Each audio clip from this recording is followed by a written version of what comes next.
السلام علیکم ورحمۃ اللہ وبرکاتہ۔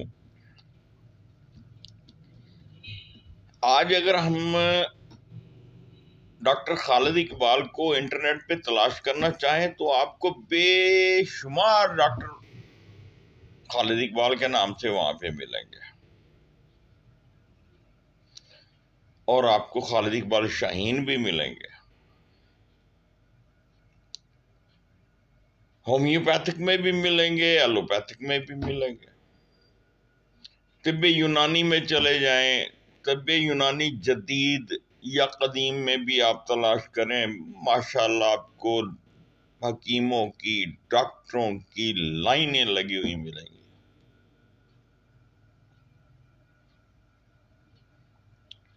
اور ہر کسی کا دعویٰ یہ ہوگا کہ جناب آپ ہم سے رابطہ کریں، اور اگر آپ کو ہم دعا بنانے کا طریقہ بتاتے ہیں، اگر وہ نہیں آپ سے بنتی تو آپ ہم سے منگوا لیں۔ اللہ کے بندو، ہم ایسی بات تو کوئی نہیں کرتے، کیونکہ ہمارا تو طریقہ علاج ہی بہت مختلف ہے ہومیوپیتھ ڈاکٹروں کا، کہ ہم نے جب تک پوری سمٹمز جو ہے وہ کلیکٹ نہیں کرنی، جب تک پوری علامات مریض کی نہیں لے لینی، ہم کوئی دوا تجویز ہی نہیں کر سکتے، کیونکہ بیماری نام کا ہومیوپیتھک میں تو تصور بھی نہیں ہے نہ ہوگا۔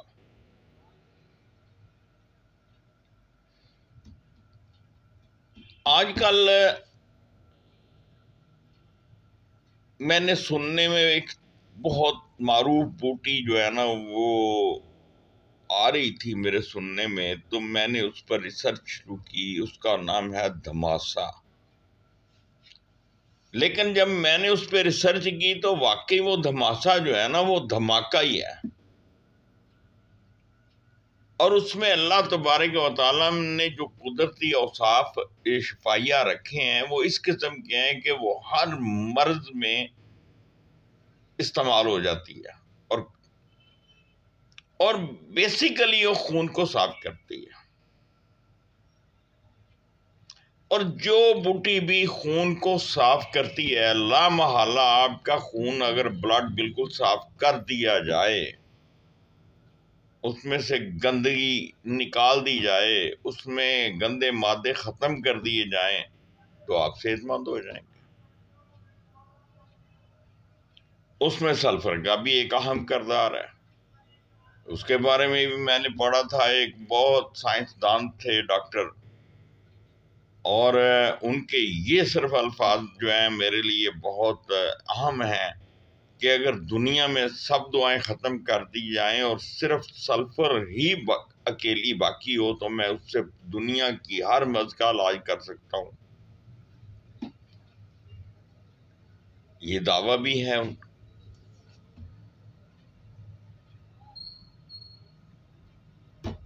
تو اسی طرح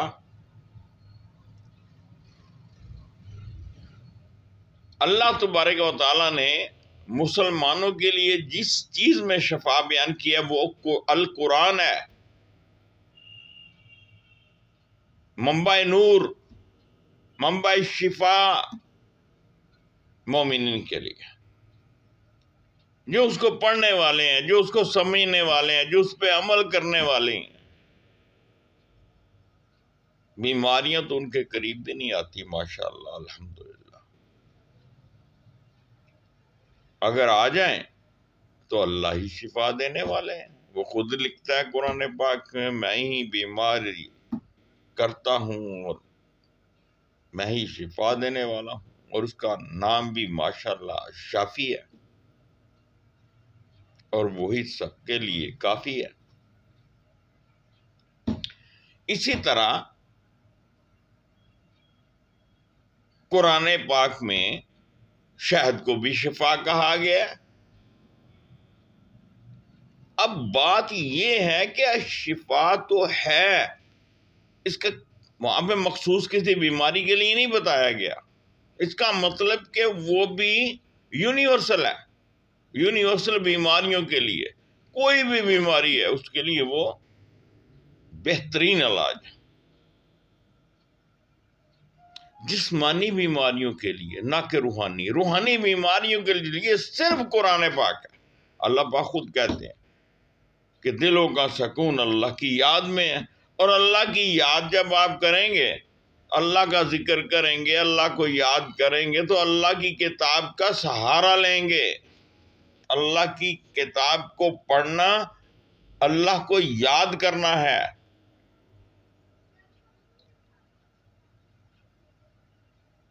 دنیا میں آج تک کوئی علم خود بخود پیدا نہیں ہوا، اللہ تبارک و تعالیٰ نے ہی اپنے نبیوں کے ذریعے جو کتابیں نازل کی وہی علم کا منبع ہے، اور انہی سے علم پھیلا، اور یہ جتنے بھی دنیا میں علوم ہیں یہ سب شاخسانہ ہیں اللہ کی کتاب کے۔ سب علم اللہ کی کتاب ہی سے نکلے ہیں۔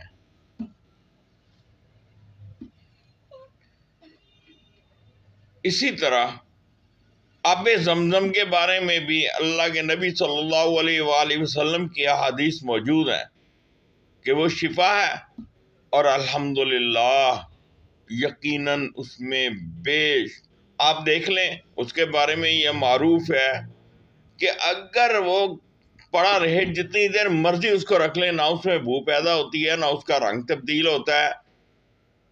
یہ اللہ تبارک و تعالیٰ کتنا بڑا معجزہ، زندہ معجزہ ہے۔ قرآن پاک آج تک ایک حرف تبدیل نہیں ہو سکا، ایک آیت کوئی تبدیل نہیں کر سکا، یہ کتنا بڑا معجزہ ہے۔ شہد جو ہے وہ 100 سال پڑا رہے وہ خراب نہیں ہو سکتا، یہ کتنا بڑا معجزہ ہے۔ تو پھر ان میں شفائیں بھی اسی طرح سے موجود ہے۔ اب بات یہ ہے کہ وہ ہر بیماری کی شفا کے لیے ایک مقدار مقرر کی جاتی ہے، دوا کی ایک مقدار مریض کو دی جاتی ہے، اور اللہ شفا دیتے ہیں۔ نمبر 1۔ نمبر 2، اس کے بہت سے طریقے ہیں، جیسے کہ شہد ہے، اس کو شربت کے طور پر بھی استعمال کیا جا سکتا ہے، اس کو آپ ایسے بھی چمچ میں یعنی کہ ایسے بھی استعمال کر سکتے ہیں، کھا بھی سکتے ہیں، اور دیگر مشروبات میں بھی اس کو آپ استعمال کر سکتے ہیں۔ اور پھر چھوٹی مکھی کا شہد اور بڑی مکھی کا شہد، شہد تو شہد ہی ہے، لیکن ہر ایک کے اپنے اپنے فوائد ہیں۔ جنگلی شہد، اس کے کچھ اپنے فوائد ہیں، اور یہ جو خود ساختہ یہ فارم بنائی ہوئے ہیں، ان سے جو ہم اخذ کرتے ہیں یا حاصل کرتے ہیں شہد، اس کا اپنا ہی ایک مزاج اور اپنا ایک ٹیسٹ ہے اور اپنے فوائد ہیں۔ اور اسی طرح جو بیری پہ لگتا ہے وہ اس کو بہت قیمتی تصور کیا جاتا ہے، وہ کیکر پہ لگتا ہے، کوئی اپنا مختلف درختوں پہ جو شہد لگتے ہیں ان کی تاثیرات بھی بدل جاتی ہیں، بلکہ بعض رنگت تک تبدیل ہو جاتی ہے۔